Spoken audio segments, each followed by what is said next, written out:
Pemerintah resmi mencabut izin kegiatan 28 perusahaan yang terbukti melanggar melakukan perusakan lingkungan, khususnya memicu banjir Sumatera. Ke-28 perusahaan tersebut bergerak di bidang usaha kehutanan, tambang hingga perkebunan.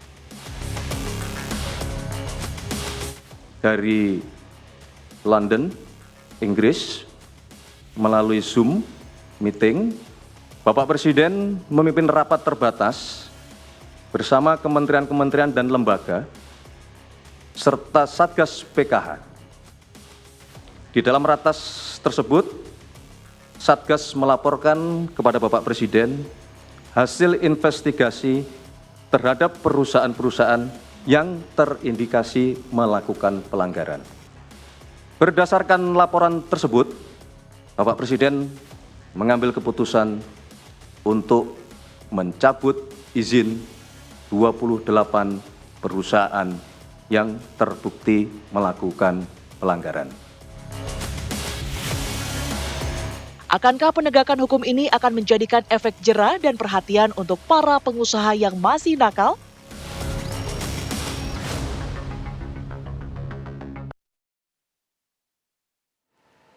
Ya, pemirsa, Presiden Prabowo Subianto tentunya memiliki komitmen yang kemudian dituangkan dalam Peraturan Presiden Nomor 5 Tahun 2025 membentuk Satgas Penertiban Kawasan Hutan yang pada Selasa malam kemarin menyampaikan telah mencabut izin dari 28 perusahaan yang kemudian dinilai melakukan pelanggaran dalam melaksanakan kegiatan ekonomi berbasis kekayaan alam atau sumber daya alam, pemirsa. Lalu tindak lanjut seperti apa berikutnya akan dilakukan? Bagaimana juga update dari penanganan bencana khususnya yang terjadi di wilayah Sumatera Utara, Sumatera Barat dan juga Aceh.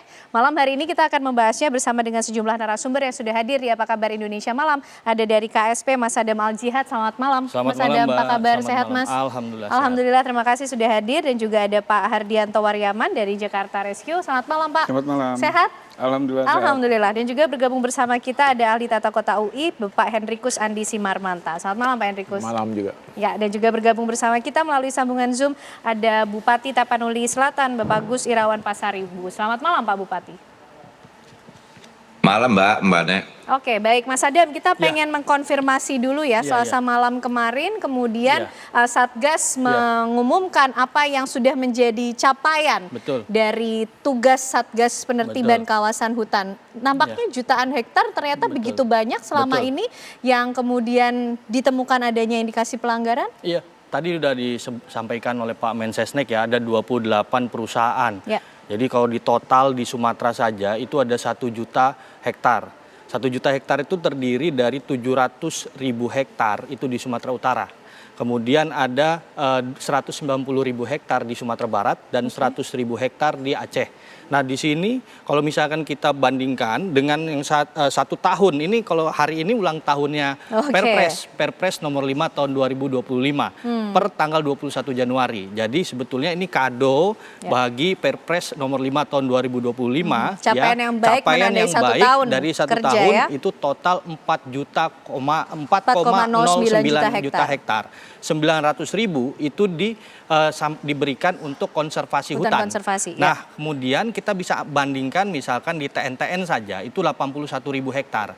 Bayangkan kemudian ada yang sekarang kalau di TNTN awalnya itu hanya 6.500 hektar sekian itu untuk konservasi hutan. Tapi kemudian dikembalikan menjadi konservasi hutan kembali. Nah, bayangkan dari 6.500 dari 81.000 ini kan terlalu jauh. Makanya kemudian mengembalikan fungsi hutan itulah tugas dari Satgas PKH atau penertiban kawasan hutan.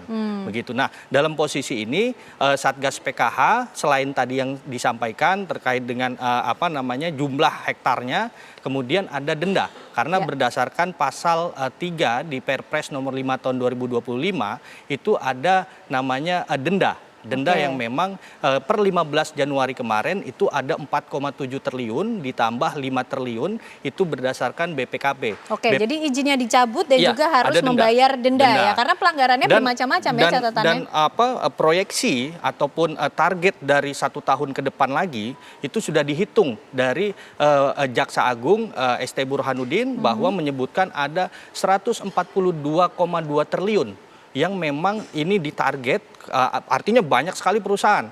banyak sekali perusahaan yang kalau bahasa Pak Presiden ini ada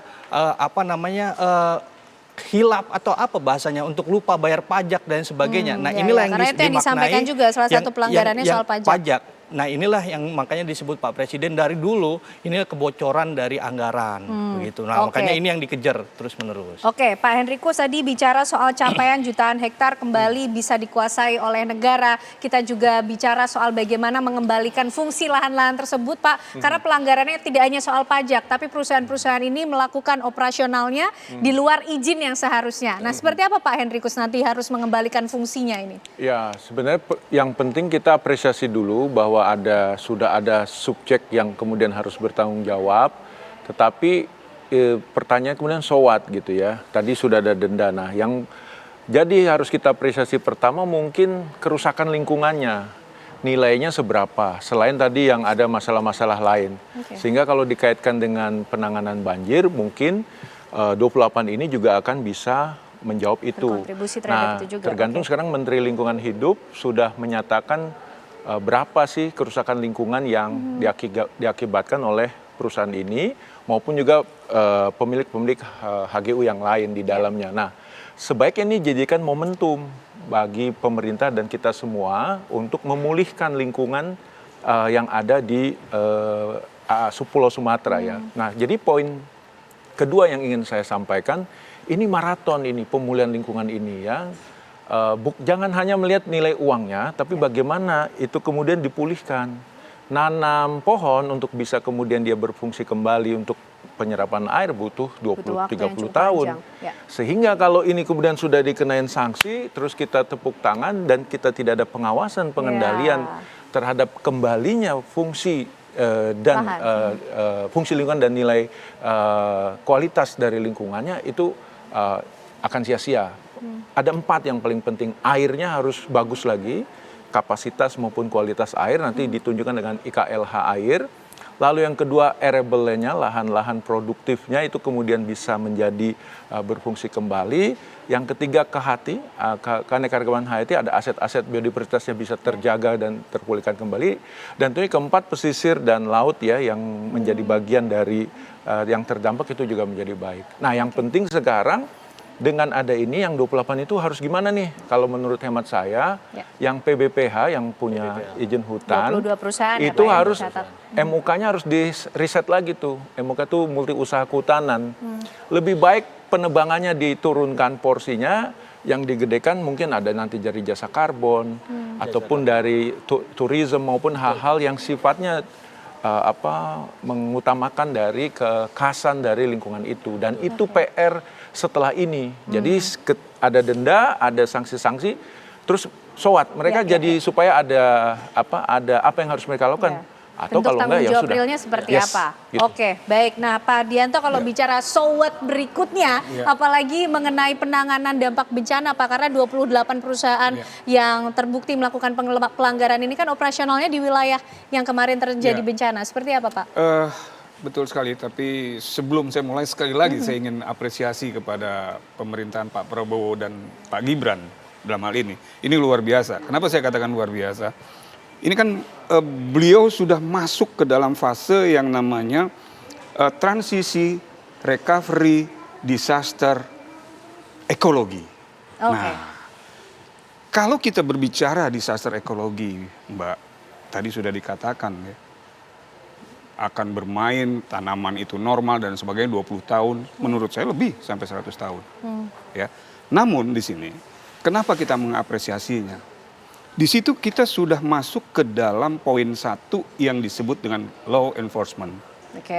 Pemerintah sudah berani melakukan penerapan Undang-Undang Nomor 32 tahun 2009. Walaupun masih masuk di pasal 97. Ayat 2, ya. Jadi di situ masih bermain di dalam konteks yang namanya administrasi, betul ya, dan perdata. Tapi kan kita menginginkan adanya sebuah mekanisme yang lebih jauh yang disebut dengan multi-doors enforcement, ya. Bagaimana sistem administratif itu berjalan, bagaimana sistem perdata itu berjalan, dan yang terpenting ini adalah pidananya. Pidananya. Nah, makanya saya bilang, wih keren ini Pak Prabowo dan Pak Gibran ini, karena kan beliau duet yang luar biasa masuk sana, ketemu dengan saya di sana dan sebagainya kan. Nah, sehingga ketika sudah bermain di law enforcement, kita tidak cukup di situ. Ya, kita tidak cukup. Kita juga harus berani melakukan sebuah sikap yang lebih jauh. Bagaimana dengan perusahaan-perusahaan baru yang saat ini lebih masif? Bukan hanya di situ, di seluruh Indonesia. Nah, sehingga kita memerlukan sebuah alat, tools. Nah, toolsnya itu adalah kepentingan government, ya, kepentingan economic government, dan kepentingan people di TKP, lokal, di lokal. Betul. How to manage menjadi sebuah synergy. Nah, barulah kita berbicara, dampak berikutnya apa sih? Karena kan tidak mungkin sebuah hulu dijadikan sebuah perkebunan sawit. Salah besar. Perkebunan sawit itu harus bermain di flat system, di flat area. Tidak bisa di hulu, Mbak. Kenapa? Ekosistem akan rusak. Dari mulai tanah yang tidak memiliki nutrisi lagi, adanya nitrogen, ya fosfor, rusak. Ya. Dan ketika kita berupaya untuk melakukan reforestasi, aku sih nggak yakin 20 tahun berjalan. Baik. Oke, Pak Ardianto, sampai situ dulu. Coba kita cek sejauh mana juga keyakinan pemerintah daerah untuk tentunya mensupport apa yang sudah dilakukan oleh pemerintah pusat. Pak Bupati, melihat apa yang sudah dilaporkan oleh Satgas PKH ini, Pak, bagaimana kemudian Pak Bupati nanti juga akan menjadi salah satu pihak yang tentunya mengikuti langsung atau justru akan langsung melihat di lokasi, Pak, di Tapanuli Selatan khususnya yang juga terdampak? Ya, pertama terima kasih, apresiasi luar biasa ya Bapak Presiden kita. Di tetangga kami dekat dari Tapanuli Selatan ini ada 47.000 hektar sawit sita sempurna oleh negara 2007 lalu. Baru dikuasai oleh negara benar-benar tahun lalu, Mbak. Ya kan, padahal saya tahu persis karena di tahun 2016, 2020 saya itu Ketua Komisi 7 pertama menyampaikan ini, nggak selesai itu di pemerintahan Pak Prabowo selesai. Sekali lagi terima kasih, apalagi kami di Tapanuli Selatan, Mbak, itu 430.000 hektar luas Kabupaten Tapsel, 66% itu adalah hutan. Sekian persen lagi itu APL dengan tutupan yang masih bagus begitu. Nah, karena itu kami sekali lagi terima kasih. Tentu langkah ini kami sangat mendukung, tetapi tentu berikutnya tidak berhenti di sini karena ada paling tidak 6 dari 28 itu perusahaan yang ada di Tapanuli Selatan. Yang terbesar misalnya PT Agincourt itu tambang emas. Di situ ada pegawai 3.800-an orang yang tentu itu yang pegawai lokalnya 2.800 dari wilayah kami setempat, dan juga ada PLTA. Belum beroperasi sebetulnya PLTA ini, tadinya mereka commissioning di akhir tahun, itu juga ada hampir 2.000 karyawan. Nah, ada di perusahaan lain tentu mungkin bisa mencapai 7.000, 8.000 karyawan yang kami tentu dan kita semua harus pikirkan bagaimana mereka. Belum lagi kemudian dampak bencana, misalnya kami hampir 4.000 sawah puso begitu, itu lebih dari berapa ribu kakak yang kehilangan mata pencarian, sehingga saya kira kami dampak ikutan dari bencana dan kebijakan yang sekali lagi kami sangat dukung ini terkait dengan angka-angka pengangguran, kalau tidak ada solusi cepat kemudian di Tapsel kemudian akan melonjak. Tetapi sekali lagi saya kira pasti kami yakin betul tentu pemerintah akan mengambil langkah-langkah berikutnya. Bagaimana kemudian kami mendengar memang sekarang ini lagi ada audit lingkungan oleh Kementerian Lingkungan Hidup. Saya kira itu harus kita dorong, diakselerasi cepat, sehingga nanti kita tahu apa yang kemudian solusi terbaiknya. Saya kira kami butuh untuk menghindarkan bencana berulang kembali, reklamasi atas kerusakan-kerusakan yang kemudian terjadi. Saya kira itu menjadi harapan kami, dan tadi dibantu kami untuk bagaimana memikirkan mungkin lebih dari 8.000 karyawan yang ada di beberapa perusahaan itu tidak jadi beban pengangguran, dan pasti juga mengkoreksi angka kemiskinan kami di sini. Belum lagi yang kemudian mereka yang kehilangan pencarian karena terdampak bencana ini, yang itu juga cukup besar karena ada 3.000-an, hampir 4.000 tanah sawah yang puso di Tapanuli Selatan, Mbak. Oke, baik Pak Demikian. Bupati. Mas Adam mungkin tadi menjawab pertanyaan-pertanyaan yang muncul juga dari Pak Henrikus dan juga Pak Herdianto soal ini good start, awal yang baik, diapresiasi, tapi kemudian apa yang akan ditindaklanjuti berikutnya, mekanismenya seperti apa, termasuk potensi dampak yang lain, karena ada warga lokal yang juga turut menggantungkan hidup di perusahaan-perusahaan yang dicabut izinnya ini. Jadi di Perpres nomor 5 2025 itu di pasal 14 itu ada namanya kelompok kerja dan kelompok ahli. Nah, di kelompok ahli ini Satgas PKH melibatkan para akademisi, para ahli di bidang perkebunan, di bidang pertambangan, di bidang kehutanan dan sebagainya.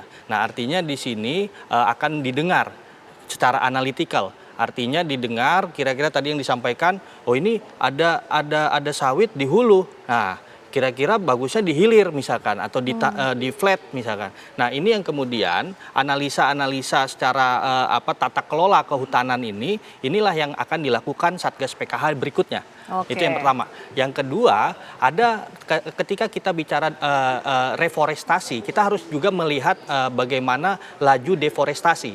Nah, laju deforestasi Perpres 5 2025 ini dibuat, atau Satgas PKH ini ada selama 1 tahun ini, ada penurunan deforestasi dari tahun 2024 misalkan. 2024 itu ada 212.000 hektar. Nah, ketika ini sudah diadakan Satgas PKH ini menjadi 166.000 hektar. Artinya ada 23% penurunan dari deforestasi. Laju deforestasi. Targetnya menurut COP30 ketika di Brasil itu di 2060 itu laju deforestasi setiap tahunnya itu 130.000 hektar. Artinya ini saya mau bilang bahwa ini ada kerja-kerja untuk menurunkan deforestasi. Tapi bukan itu saja. Makanya ada namanya reforestasi. Kemudian karena ini ada dampak ekonomi dan dampak sosial, terutama ekonomi, itu kemudian reforestasi ini akan berkembang menjadi green economy. Nah, green economy ini macam-macam. Ada yang kemudian bicara soal emisi karbon. Nah, emisi karbon ketika kita bicara soal analytical bisnisnya itu 7,7 miliar US dollar. Itu akan menjadi potensi bisnis yang bagus ketika memang pengelolaan green economy di Indonesia itu berjalan dengan maksimal.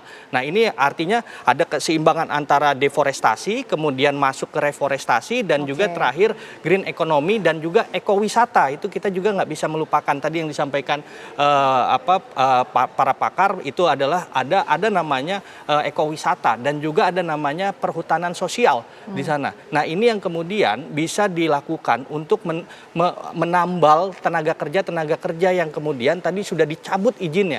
Dan ketika kita berbicara soal investasi, justru sebetulnya dengan adanya Perpres 5 tahun 2025 ini melindungi bagaimana investasi itu supaya aman dan tidak dan pesaing-pesaing yang nakal ini kemudian melawan pesaing-pesaing yang patuh hukum ini. Artinya secara investasi ini akan sehat, antara keseimbangan ekonomi dan juga ekologi itu akan menjadi hal yang sehat untuk pertumbuhan ekonomi Indonesia yang bagus. Makanya kemudian kalau kita target selama setahun ke depan nanti itu ada 142,2 triliun yang menjadi target untuk adanya kebocoran anggaran keuangan negara itu bisa diambil alih, dan itu akan akan diputar kembali. Karena apa? Karena sawit tadi misalkan itu diserahkan kembali misalkan ke Agrinas Palma misalkan. Nah, disitulah yang kemudian selain itu juga ada perusahaan-perusahaan yang kemudian dinormalisasi. Artinya dinormalisasi ini sesuai dengan kepatuhan hukum. Nah, itulah yang menjadi tapi tadi dengan analitikal para ahli dan pakar tadi ini kemudian tenaga kerja kembali hidup dan sebagainya. Tapi sesuai standar ekologi dan ekonomi. Baik, berarti nampaknya sudah disiapkan ya desain dari bagaimana jalannya green economy atau ekonomi hijau di wilayah-wilayah terdampak bencana. Kita akan membahasnya seperti apa kemudian tata kelola kawasan hutan yang perlu dilakukan. Usai jeda kami hadir untuk Anda pemirsa.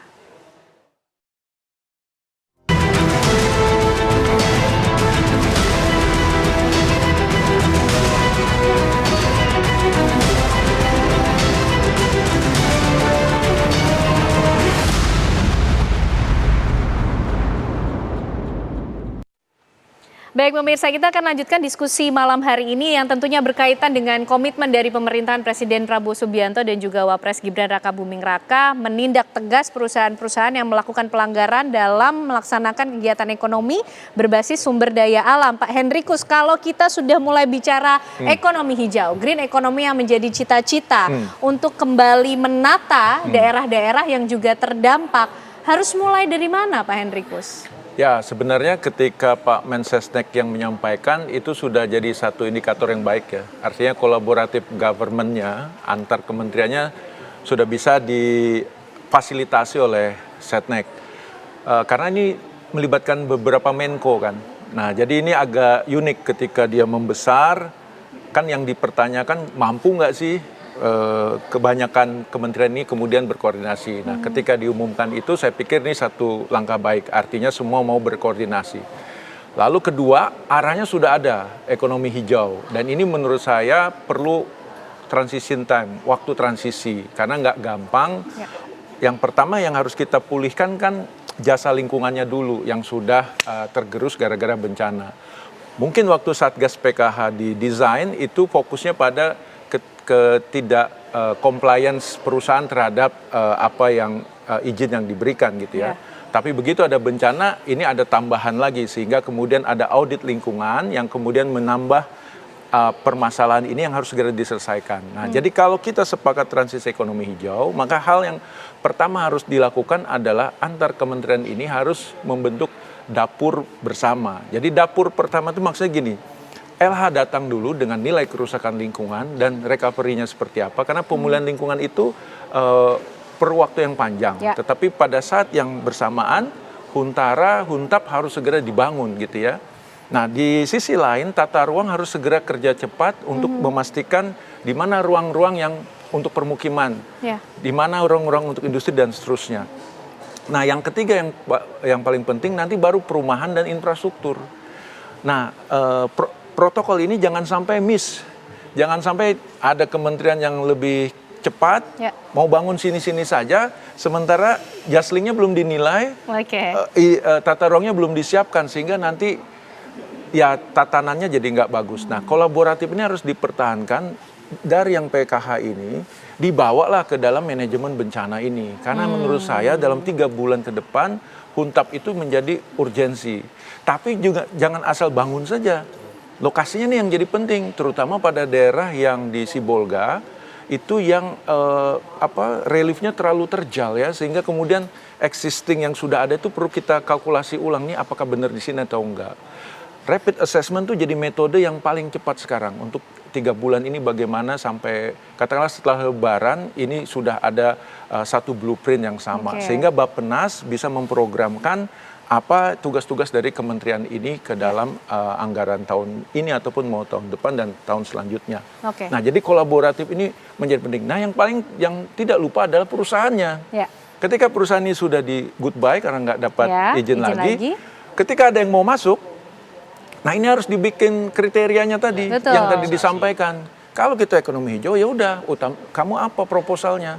Kamu pulihkan untuk berdagang karbon kah? Kamu pulihkan untuk bikin ekowisata? Kamu pulihkan untuk apa yang sifatnya dari ekstraktif menjadi non-ekstraktif. Betul. Nah ini kan tentu beda model bisnisnya dan nggak gampang meyakinkan pengusaha kan, you change your business model kan.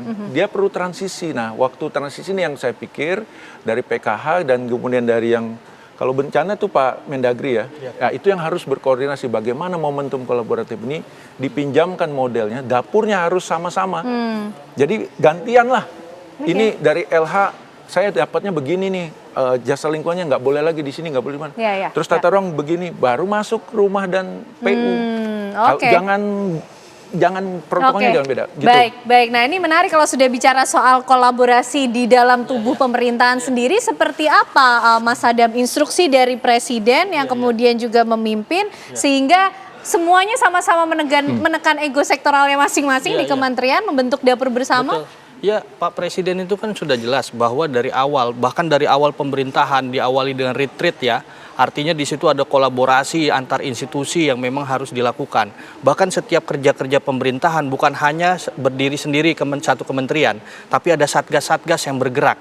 Begitu juga satgas PKH misalkan. Kemudian ada juga satgas yang bencana misalkan satgas Kuala misalkan. Kemudian ada satgas terkait dengan rekonstruksi dan rehabilitasi misalkan. Itu semua elemen kementerian lembaga terkait bergerak. Bahkan di satgas PKH bukan hanya kementerian lembaga terkait. Tadi yang saya sampaikan ada kelompok kerja dan kelompok ahli. Jadi itu upaya kolaborasinya. Kolaborasinya terus berjalan dan yang ingin saya sampaikan bahwa ini adalah hadiah untuk masyarakat, hadiah untuk lingkungan, hadiah bagi asta cita yang ke-8. Bagaimana keseimbangan lingkungan dan alam dan manusia itu terus berjalan, tapi tidak melupakan bahwa ada ekonomi di sana yang harus tumbuh. Nah, kemudian sebelum ekonomi itu tumbuh, maka kebocoran-kebocoran ekonomi ini diperbaiki. Nah, ekonomi kemudian tumbuh, tadi ada reforestasi dan sebagainya. Makanya Pak Presiden walaupun dalam kondisi dalam perjalanan di London misalkan, nah itu kemudian tetap menjadi fokus perhatian. Bahkan ada Zoom meeting langsung kemudian diketuk palu, dicabut kemudian 28 perusahaan nakal tadi dan kemudian ada sanksinya, ada dendanya. Kemudian bisa kalau ketika ini diinvestigasi dan sebagainya bisa jadi ada pidananya. Nah artinya di sini ini adalah keseriusan bagi negara untuk hadir di tengah-tengah lingkungan dan manusianya. Dan yang terakhir adalah ketika kita berbicara soal langkah ke depannya antara tadi satgas rehabilitasi rekonstruksi yang dipimpin oleh Pak Mendagri, ada satgas Kuala yang dipimpin Pak Menhan. Ketika tadi ini kan ada daerah aliran sungai yang harus diperbaiki juga. Kemudian ada satgas PKH yang tetap berjalan dengan pengarahan dari Pak Menhan juga. Ini adalah kolaborasi yang dilakukan oleh negara untuk kemudian merecovery lagi alamnya, merecovery lagi kondisi sosial ekonominya dan lain sebagainya. Ini menjadi hal yang positif bagi masyarakat Indonesia. Terutama misalkan dengan kondisi hari ini di Sumatera misalkan. Nah, Sumatera ini ya Pak Presiden kan sayang sekali. Kemudian di Aceh saja itu ada 90.000 hektar yang diberikan Pak Presiden untuk konservasi gajah. Artinya di sini kalau misalkan kita mau bilang bahwa ayo kalau misalkan pengusaha-pengusaha itu yang kemudian banyak uangnya itu balik lagi. Ayo konservasi lagi misalkan. Ada konservasi hutannya, hutan lindungnya dan sebagainya. Dan kementerian terkait juga sudah mendapatkan instruksi khusus dari Presiden untuk betul-betul memastikan bahwa tata kelola ulang ini harus dijalankan sesuai dengan apa makanya yang seharusnya. Tadi, justru dengan adanya satgas kerja satgas per satgas ini, lintas kementerian lembaga ini justru mempermudah koordinasi antara lintas kementerian. Sebelum-sebelumnya gaya pemerintahan kan beda-beda.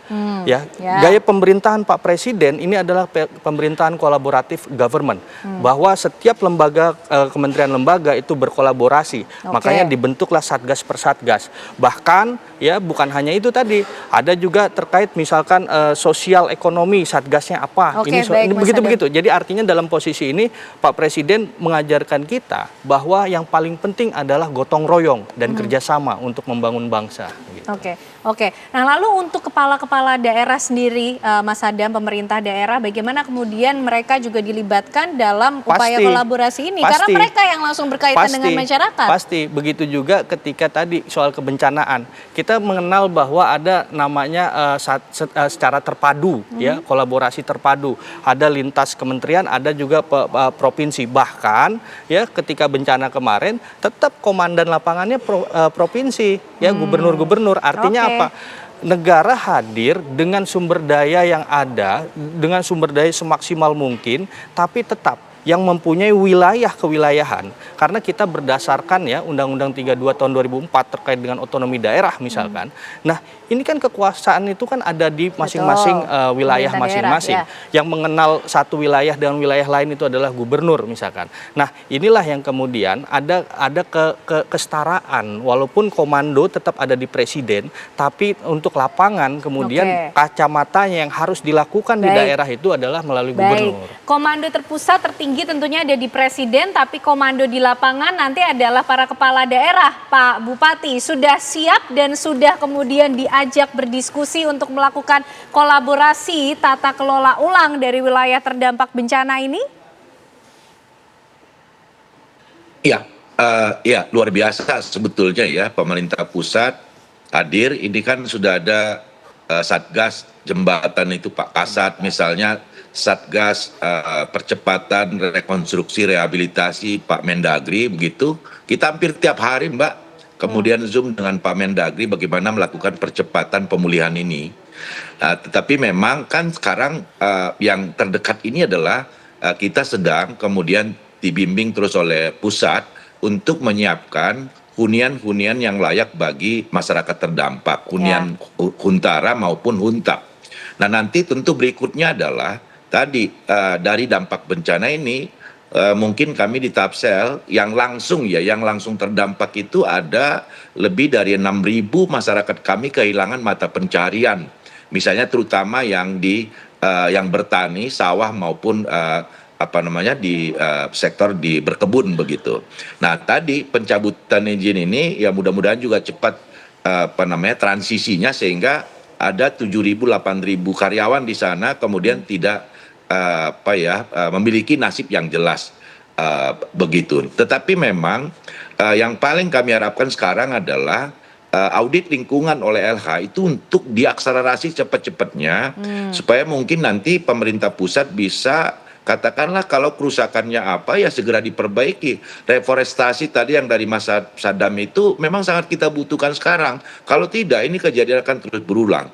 Dan bahkan sebetulnya dampak dari banjir ini kami di Tapanuli Selatan Mbak Ane itu masih beberapa desa itu masih digenangi air sekarang karena kemarin itu membentuk aliran sungai itu berpindah masuk ke desa-desa kita karena masih banyak sekali berkilo-kilometer masih banyak di sungai-sungai aslinya itu masih banyak sekali kayu-kayu yang belum hingga sekarang dapat kami bersihkan dengan peralatan yang sangat terbatas itu masih menggenangi beberapa desa-desa kami di kecamatan terutama di hilir sungai Batang Toru. Dan kami sebetulnya ya di Tapanuli Selatan ada namanya ekosistem Batang Toru Mbak, meliputi Tapanuli Selatan, Tapanuli Tengah, Tapanuli Utara yang di dalamnya keragaman hayati flora faunanya luar biasa.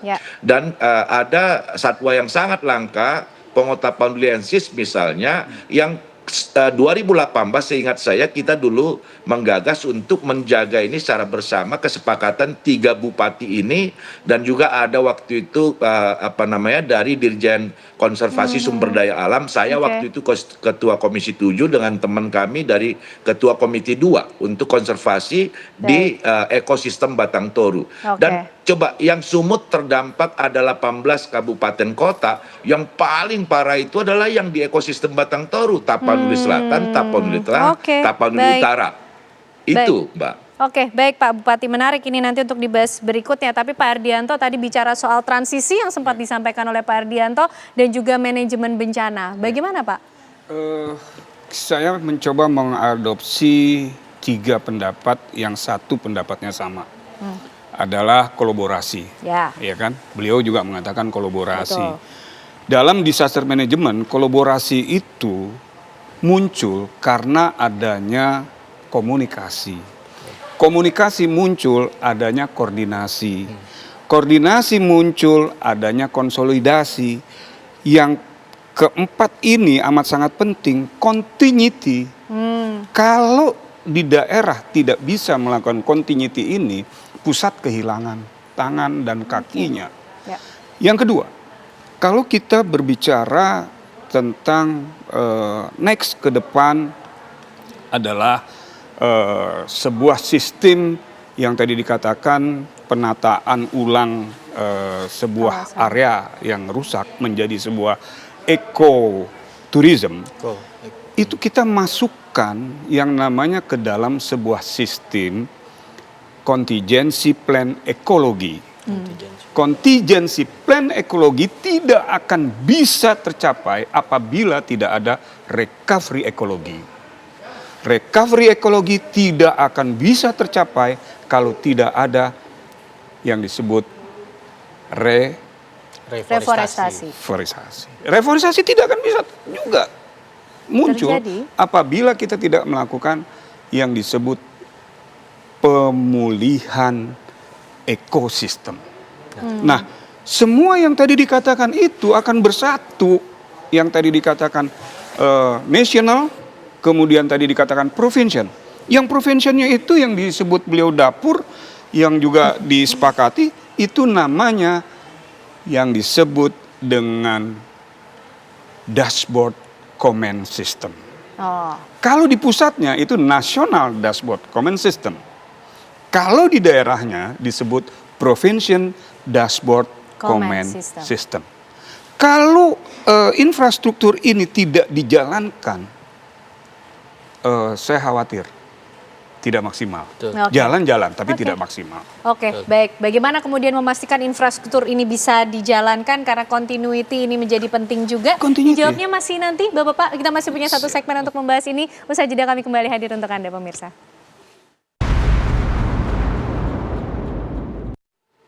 Baik pemirsa, kita akan lanjutkan diskusi malam hari ini karena kita sudah mulai bergerak pada tindak lanjut ya dari apa yang sudah disampaikan oleh Satgas Penertiban Kawasan Hutan tersebut. Mas Adam tadi mungkin bisa merespon apa yang sudah menjadi suggestion dari para pakar tentunya dan juga kepala daerah yang juga sudah siap berkolaborasi menindaklanjuti juga tadi soal dashboard command system, tidak hanya di tingkat pusat tapi juga daerah karena banyak tadi kolaborasi, komunikasi, continuity. Seperti apa Mas Adam? Itulah begitu visionernya ketika 2 bulan setelah pelantikan Pak Presiden kemudian ada Perpres nomor 5 tahun 2025 tadi bahwa ternyata ada ruang yang memang harus diisi untuk ini kan ada kekosongan terkait dengan hutan ini. Bagaimana ternyata Pak Presiden melihat ya ini ada kebocoran anggaran dan sebagainya tadi sampai ujungnya bukan tadi makanya yang kami bilang bukan cuman berbicara soal persoalan perusakan lingkungan tapi juga bagaimana memperbaiki lingkungan.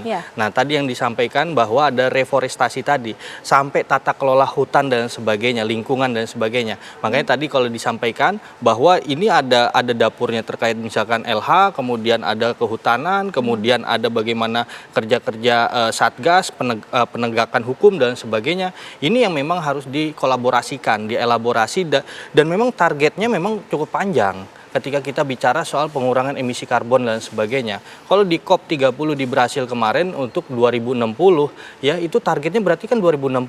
Bagaimana emisi karbon itu benar-benar berkurang. Nah, tapi kan bukan di situ saja. Tadi ada persoalan tenaga kerja misalkan kalau kata Pak Bupati.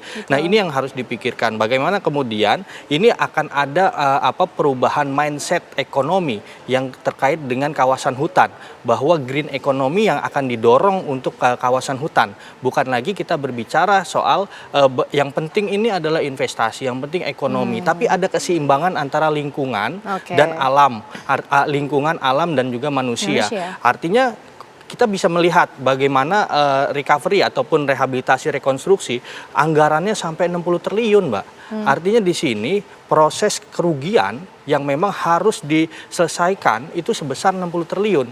Artinya kalau misalkan kita mau bilang jangan kita bicara soal ekonomi yang hanya sekedar ekonomi Adam Smith misalkan, tapi kita berbicara soal ekonomi yang berhubungan dengan keseimbangan lingkungan supaya apa? Supaya tidak ada lagi kerugian-kerugian material dan imaterial yang memang kedepannya itu terjadi. Tadi yang dibilang bukan hanya 60 triliun yang kerugian itu, tapi juga ada kerugian bagaimana banyak orang yang menjadi korban, bagaimana sekolah, bagaimana pendidikan, bagaimana kesehatan dan sebagainya. Nah, ini yang kemudian kita berpikir bahwa ekonomi hijau terkait dengan kawasan hutan ini harus mempunyai standarnya. Kalau standar internasional itu ada ESG, yaitu environmental, sosial, dan juga governance. Artinya di sini antara lingkungan, sosial, dan juga tata kelola pemerintahan ini harus berjalan dengan keseimbangan. Artinya perusahaan-perusahaan yang nanti didirikan, kemudian diperbaiki lagi untuk kira-kira nanti habitat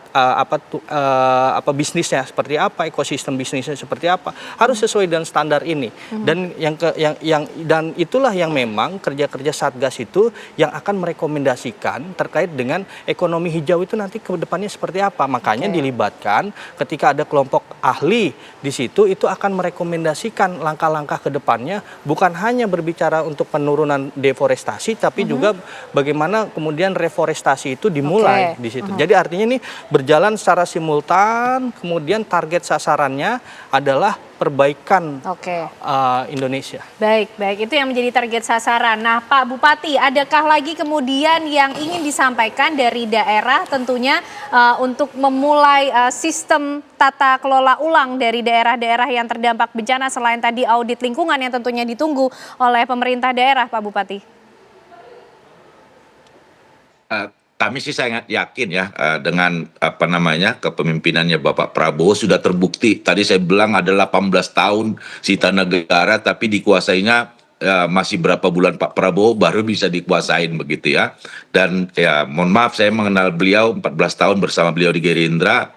Memang sangat concern dengan lingkungan. Dan saya sepakat sebetulnya kita kebetulan juga pada saat undang-undang tentang ratifikasi perjanjian Paris, saya ketua panjanya waktu itu tahun 2016, dan baru kelihatannya, mohon maaf nih, di pemerintahan Pak Prabowo sebetulnya ada roadmap sesungguhnya kita untuk mencapai emisi tertentu gitu, tapi kelihatan ya baru setahun terakhir ini, dan karenanya kami sangat optimis. Nggak tahu nih, saya keluarganya Pak Prabowo memang passionnya lingkungan juga. Pak Hasim itu bahkan punya penanggal harimau di Bali, di Sumatera Barat gitu. Nah, karena itu kami sangat yakin, dan karena itu Mas Adam, saya kira memang untuk segera di push untuk audit lingkungan supaya dengan itu mungkin bisa si perusahaan atau denda atau apapun itu bisa untuk segera